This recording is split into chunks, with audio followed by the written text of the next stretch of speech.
Este domingo empezamos otra vez a escuchar un texto en el Evangelio donde aparecen los fariseos de nuevo al ataque de la persona de Jesús. No se dan por vencidos jamás a ver cómo agarran a Jesús en algún fallo poniéndole preguntas capciosas y preguntas que podían meter a Jesús en un problema serio con el pueblo o incluso con las autoridades romanas.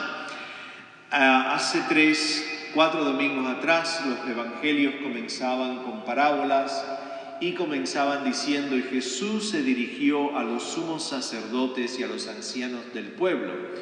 Es el grupo básicamente que formaba el clero del templo de Jerusalén. El domingo pasado escuchamos el texto comenzando: a Jesús se le acercaron los secuaces, los discípulos de los fariseos, con una pregunta también difícil, que era la pregunta de si era lícito o no pagar impuestos al imperio. ¿Se recuerdan? Y salió la famosa monedita romana, de quién es esta moneda, de quién es esta esfinge, de quién es la inscripción, y básicamente es un diálogo donde Jesús desenmascara la hipocresía de los fariseos.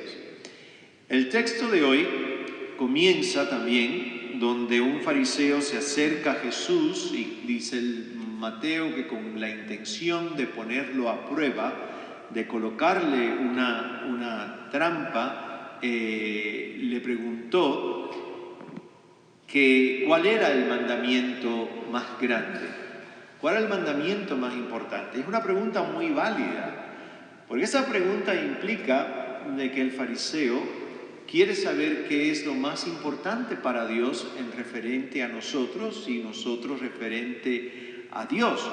¿Qué es lo que Dios espera de ti y de mí? ¿Qué es lo que Dios desea que tú y yo vivamos y hagamos? ¿De qué se trata básicamente la vida espiritual, la relación con Dios? Son preguntas fundamentales, una pregunta esencial. ¿Qué es lo más importante para Dios? El problema está que ya si tú conoces un poco quién era un fariseo, el grupo de los fariseos, ya sabes inmediatamente que esa es una pregunta bastante cínica.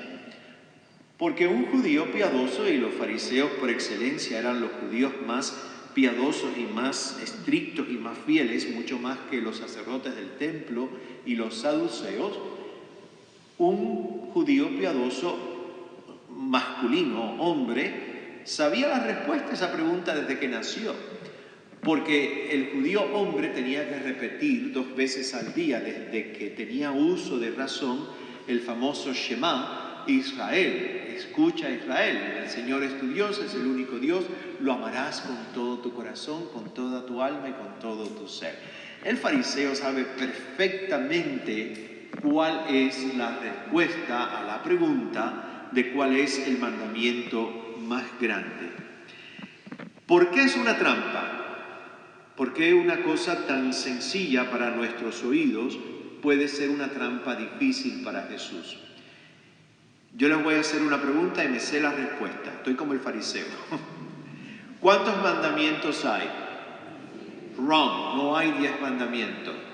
En el judaísmo hay más de 655 mandamientos. Los famosos 10 mandamientos es el resumen, por así decirlo, de toda la Torá, de toda la ley de Dios, y se resume en 10 decálogos, en 10 frases que tú y yo nos tuvimos que memorizar para hacer la primera comunión, si no, no la hacías. Alégrate de que eres católico porque solamente te tuviste que memorizar 10. Si hubiese sido judío, te hubiese memorizado 650. Saúl nunca había hecho la primera comunión. Ninguno de nosotros podemos memorizar 650 y pico leyes. El judaísmo sí se las memoriza. Constantemente, diariamente las tienes que ir repitiendo. El problema del fariseo no era que habían muchas leyes, las hay. Y en el mundo hoy ortodoxo judío, la Torá es la Torá, y para Jesús la Torá era la Torá, no eran 10. El problema del fariseísmo era de que consideraba que todas las leyes tenían el mismo valor y la misma importancia. Si tú rompías una, estabas rompiendo todo el sistema de leyes. Por lo tanto, era imposible tener una relación con Dios tranquila y pacífica y profunda, porque constantemente estabas el día entero preocupado o preocupada de que no rompieras uno de los 650 y pico mandamientos. Jesús, que sabe por dónde viene la trampa, simplemente responde con algo muy viejo y que todo el mundo sabía, como les dije. Cita al Deuteronomio y cita al Levítico. En el Deuteronomio, textos bíblicos muchísimos siglos de antes de Jesús, les dice, pues el Shema dice, fariseo, que lo amarás con todo tu corazón, con toda tu alma y con toda tu mente. Y cita otro segundo libro judío, el Levítico, y le dice, y amarás a tu prójimo como te amas a ti mismo. Toma dos citas, una del Deuteronomio, Shema Israel, y toma el Levítico, lo junta y se lo devuelve al fariseo. El texto completo dice que el fariseo no respondió más nada y se fue a su casa sin decir otra palabra. El evangelio que ustedes vienen escuchando hoy, el famoso encuentro con el fariseo y Jesús, sobre cuál es el mandamiento más grande, es el que yo leo por 33 años en todos los bautizos que he hecho. Nunca lo he cambiado en 33 años. Creo que he bautizado por lo menos a altura posiblemente alrededor de 2.500, 3.000 niños. Así que les leo siempre lo mismo. Si vas a tener un hijo, lo vas a escuchar. Y si tienes 10, lo vas a escuchar igual. Porque no es un texto difícil. Va al punto. O sea, es un texto que no permite discusión ninguna. No hay dudas, no hay cuestionamiento, no hay complicaciones teológicas de ningún tipo. Es clarísimo. ¿Qué es lo que quiere Dios de ti y de mí? Que lo amemos con todo el corazón, con toda tu alma y con todo tu ser, y que amemos al prójimo como nos amamos nosotros mismos. A mí siempre en el bautismo me gusta aclarar algo que aclaro ahora también. Jesús añadió un cuarto mandamiento al amor. Hay tres: Dios, prójimo y uno mismo. Y Jesús sí inventó el cuarto mandamiento del amor. ¿Saben cuál era? A los enemigos. Ese es el cuarto mandamiento del amor que Jesús inventó. No solamente es al prójimo, a ti mismo y a Dios. A Jesús tienes que incluir también el amor a los enemigos. Esa es la marca del cristiano. El amor al que nos invita el Deuteronomio, y Jesús va a citarlo, pues es un amor profundo, no es un amor cualquiera. Envuelve todo tu ser y el mío, envuelve alma, corazón y mente. Envuelve nuestro tiempo, nuestro dinero, nuestros talentos, nuestras bendiciones, nuestras posesiones, nuestras cualidades. En el fondo, básicamente lo que está diciendo Dios no es cuestión de amar, es cuestión de que tú y yo nos convirtamos en el amor. ¡Wow! Nos convirtamos en el amor.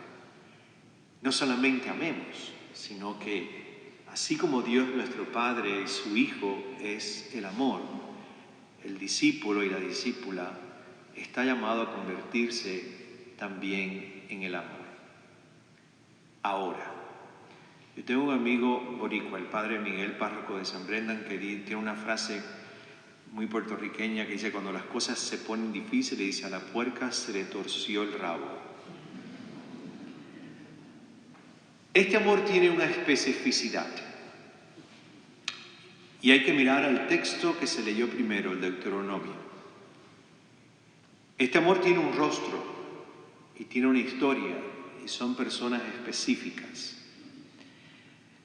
No es el único amor de Dios, ni muchísimo menos, pero en las Escrituras aparece como el gran primer amor de Dios. En la primera lectura el texto dice que el judío que escucha la llamada del Shema está llamado a amar ante todo a tres personas, o a tres grupos, mejor dicho. Está llamado a amar a las viudas, a los huérfanos y a los extranjeros en medio de ellos.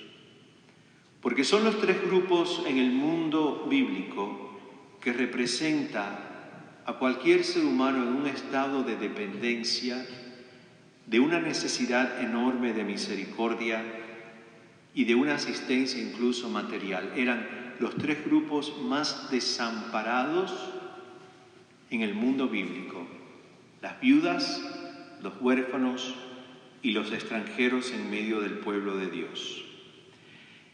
Y mirando el texto del Deuteronomio, hay dos mandamientos, parte de la Torá, que nosotros nunca nos hemos memorizado, porque en el Decálogo no aparecen el resto. Pero hay dos mandamientos que aparecen en la primera lectura de hoy. Les dice lo primero al pueblo: no cometerás usura con el pobre. ¿Qué cosa es la usura? ¿Cobrar qué? Intereses. ¡Ajá! No le vas a cobrar interés a una persona necesitada. Segundo mandamiento que aparece en el Deuteronomio hoy, parte de la ley de Dios. Si vas a hacerle un préstamo y te llevas como garantía el manto de la persona pobre, ¿qué tienes que hacer cuando llegue el atardecer? Devolvérselo. ¿Y por qué?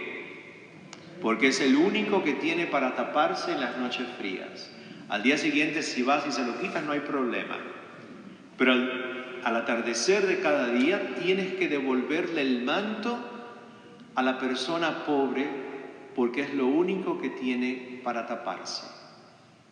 Y hay una palabra muy fuerte que aparece en este texto: no explotarás a la viuda, ni al huérfano, ni al extranjero en medio tuyo. ¿Qué es lo que dice Dios?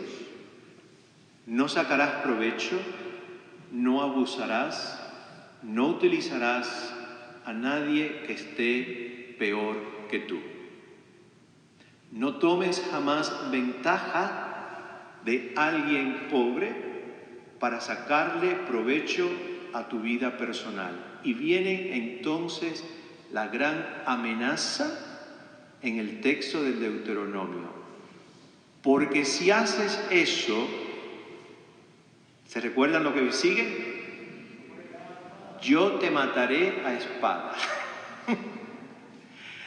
Obviamente está hablando a una figura masculina, porque inmediatamente dice: te mataré a espada, y entonces tus mujeres serán las viudas y tus hijos serán los huérfanos. Palabras mayores, muy fuerte. Y viene una segunda llamada. Y entonces, cuando el pobre, el huérfano y el extranjero me llamen, yo los iré, porque soy misericordioso. Bellísimo ese texto. Pero qué retador, ¿verdad? Qué enormemente retador. Y aquí es cuando se le acaba de retorcer la cola a la puerquita, dice Miguel. Me imagino que al puerquito también, no sé. Porque el texto comienza del Deuteronomio con una llamada. La llamada de Dios a Israel, la llamada de Dios a ti y a mí, miles de años más tarde. Y la llamada es: no te olvides de cuidar al extranjero, a la viuda y al huérfano, porque ustedes fueron también extranjeros una vez en el país de Egipto. ¿Por qué Dios comienza el texto de hoy diciéndole a Israel: no te olvides de que ustedes fueron extranjeros una vez también? Por una razón muy sencilla. Dios sabe lo fácil que es para ti y para mí olvidarnos de nuestra historia, olvidarnos del camino andado. Dios sabe perfectamente que para ti y para mí es muy fácil olvidarnos de esos momentos en nuestra historia donde nos sentimos totalmente desarraigados y que no sabíamos ni a dónde pertenecíamos. Dios sabe perfectamente que se nos puede olvidar en el camino los años y los meses y las etapas de nuestras vidas que no sabíamos ni qué íbamos a comer, ni cómo íbamos a pagar el alquiler, ni dónde íbamos a conseguir trabajo. Todos hemos estado ahí en algún momento, ¿verdad? Y cuando miramos la historia de Israel en la Biblia, ¿cuándo es que se le comienza a olvidar a Israel su historia? Cuando llega momento de prosperidad. Los momentos de prosperidad en la historia de Israel son los momentos en que se les olvidó de que fueron extranjeros una vez en la tierra de Egipto. Y por eso Dios comienza hoy el texto del amor diciéndonos: no se te olvide de dónde vienes. No se te olvide tu historia. Porque en el momento que se te olvida tu historia, tomas tú y yo el riesgo de convertirnos en gente sin misericordia, gente dura e indiferente al dolor y al clamor de los demás. Porque como estamos bien, se nos olvida la historia. Comienza el texto de hoy recordando, Israel, nunca te olvides de tu pasado, para que no cometas el error del presente. Le pedimos al Señor en esta mañana que nos ayude a recordar nuestro caminar, que mantenga nuestra memoria de dónde venimos y quiénes somos. Que el Señor nos ayude a través de mantener vivo nuestro recuerdo, nuestras etapas y nuestro camino, llegar finalmente a la oración del Shema y vivirla diariamente. Escucha, pueblo mío, el Señor es tu Dios y es el único Dios. Lo amarás con todo el corazón, con toda tu mente y con toda tu alma. Y amarás a tu prójimo, viuda y no viuda, huérfano y no huérfano, extranjero y no extranjero, como te amas a ti mismo. Que el Señor nos ayude a no olvidar nuestra historia.